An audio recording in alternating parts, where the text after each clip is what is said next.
Hello, I'm back again for another video. This is going to be a little bit of a short one. This is, like I said, I'm going to range from all kinds of different things, from, wrestling, Yu-Gi-Oh card games, tabletop stuff, and video games. I'm kind of an old school gamer. Grew up with an Atari 2600 in the beginning, then moved on to the Nintendo, the NES, and then the Super NES. I had a 64 for a while, never had a GameCube, kind of got away from Nintendo at that point and jumped into PlayStation.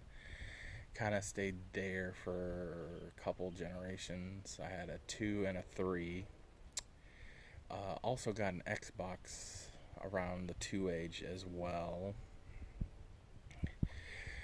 Um, I'm I'm I more like playing my old games. Late in the last few years, I've been more of a mobile guy, doing stuff on my phone. But bought a Switch last year. Got kind of wanted to see everyone's talking about the Switch and how it can be a mobile platform and also a console type thing, and it's not bad. Of course, the one thing Nintendo's had for I think probably at least the SNES was power problems. It's not a strong machine. Something more bigger and bulkier like a PlayStation or an Xbox. But it's not a bad little system. I got a few games. When the Final Fantasy, not the remake but the original one, came to the Switch, I had to get it because I'm a huge Final Fantasy guy. I love almost anything involved with Final Fantasy VII. I even have the movie Advent Children. If you don't know what that movie is, well, a lot of people hate it. I do not. I actually like it. I thought it was for what it was. I liked it because you know before then we didn't have a lot of good detail animation on these characters, and then we did.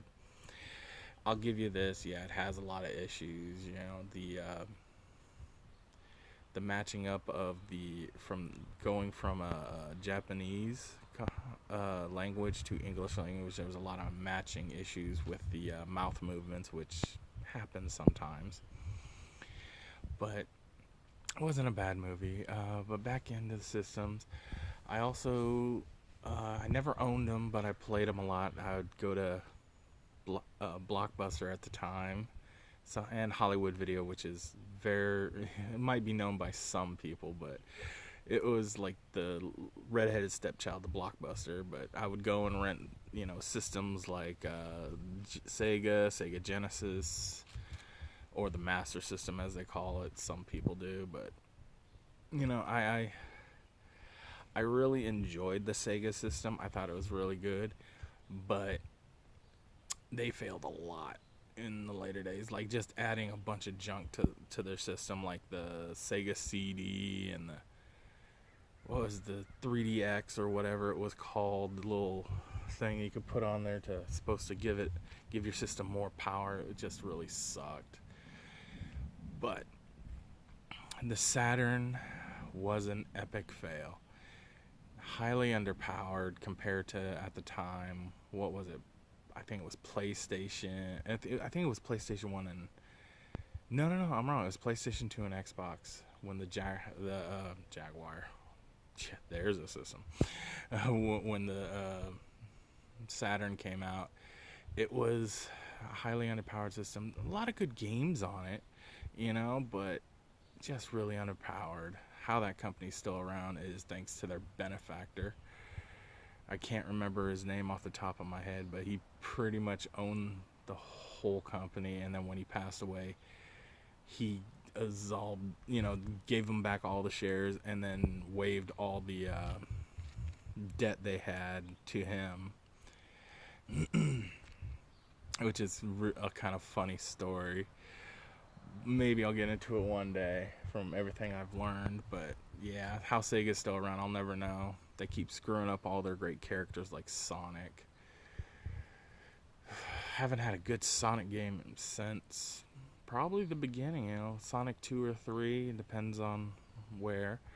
I've had a lot of mobile games. I've had a Game Boy Color, a Advance, a 3D, 3DS, and I also had a Game Gear. I think I mentioned. I'm not quite sure. Sorry.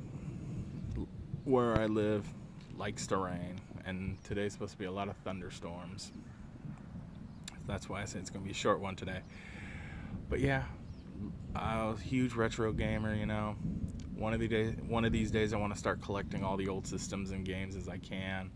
Some of those games are quite expensive now, and kick myself every time I sold my old Nintendo and all the games at a garage sale. Some of those games were a lot. But anyway, I love video games. I haven't got a chance to play the new Final Fantasy VII yet. I've watched a couple videos of the storyline on YouTube, and the story was okay until the ending got really confusing. Because I guess oh yeah, I also had a PSP. I forgot to tell you that, but I also played Crisis Core. And of course, we all know at the end of that game, Zack dies, but now it seems like he lived. It's really weird, I don't mind it. I kind of want to see where they go with the story. We're probably like another year or two out before they release the next chapters for it. And I'm hoping by then I'll actually have a PS4 or 5. We'll see, depending on how much that 5 costs. It might only have to go 4, but, that might not even be possible anyway, because they probably release the rest only as a PS5 exclusives, which will suck. But anyway, that's all I got for today. I'm probably not going to post till next weekend. Depends on if I come up with something or if I have time. So thank you for watching.